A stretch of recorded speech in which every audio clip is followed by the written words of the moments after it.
राजा अनंतपाल तोमर, दिल्ली का संस्थापक। एपिसोड 2, दिल्ली पर तोमर वंश का शासन। पहले एपिसोड में हमने देखा कि किस प्रकार राजा अनंतपाल तोमर प्रथम ने दिल्ली की स्थापना की और इसे एक सुदृढ़ नगर के रूप में विकसित किया। अब इस दूसरे एपिसोड में हम उनके उत्तराधिकारी और दिल्ली पर तोमर वंश के शासन के विस्तार की कहानी जानेंगे। अनंतपाल द्वितीय, सबसे प्रसिद्ध तोमर राजा। राजा अनंतपाल द्वितीय, अनंतपाल तृतीय के रूप में भी जाना जाता है, को दिल्ली के वास्तविक संस्थापक के रूप में जाना जाता है। उनका शासनकाल 11वीं शताब्दी के दौरान था, जब दिल्ली एक महत्वपूर्ण नगर बन चुका था। उन्होंने शहर को और भी सशक्त बनाया और कई किलों व मंदिरों का निर्माण कराया। लौह स्तंभ और किला निर्माण। राजा अनंतपाल द्वितीय ने मेहरौली क्षेत्र में स्थित प्रसिद्ध लौह स्तंभ को दिल्ली में पुनः स्थापित किया। ये स्तंभ गुप्त वंश के समय का माना जाता है, लेकिन अनंतपाल तोमर ने इसे दिल्ली लाकर स्थापित किया, जिससे ये प्रतीक बन गया कि दिल्ली पर तोमर वंश का अधिकार है। उन्होंने लाल कोट किला, जो बाद में कुतुब मीनार परिसर का हिस्सा बना, का निर्माण कराया।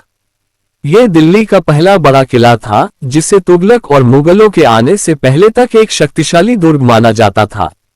तोमर वंश का प्रभाव। राजा अनंतपाल तोमर के शासनकाल में दिल्ली एक समृद्ध और सामरिक दृष्टि से मजबूत नगर बन चुका था। उन्होंने एक स्थिर प्रशासन स्थापित किया और आसपास के क्षेत्रों में भी अपना प्रभाव बढ़ाया। उनका दिल्ली पर मजबूत नियंत्रण था, लेकिन इसके बाद इतिहास ने करवट ली। तोमर वंश का अंत और चौहान वंश का उदय। अनंतपाल तोमर के शासन के अंतिम दिनों में उनके वंश के कमजोर होने के संकेत मिलने लगे। कहा जाता है कि उन्होंने अपनी शक्ति पृथ्वीराज चौहान वंश को सौंप दी थी, जिससे दिल्ली चौहानों के अधीन आ गई। यहीं से दिल्ली के इतिहास में एक नया अध्याय शुरू हुआ, चौहान वंश का आगमन और उसके बाद मोहम्मद गोरी का आक्रमण, जिसने दिल्ली के राजनीतिक परिदृश्य को पूरी तरह बदल दिया। निष्कर्ष। राजा अनंतपाल तोमर और उनके वंशजों ने दिल्ली को एक संगठित और समृद्ध नगर बनाया।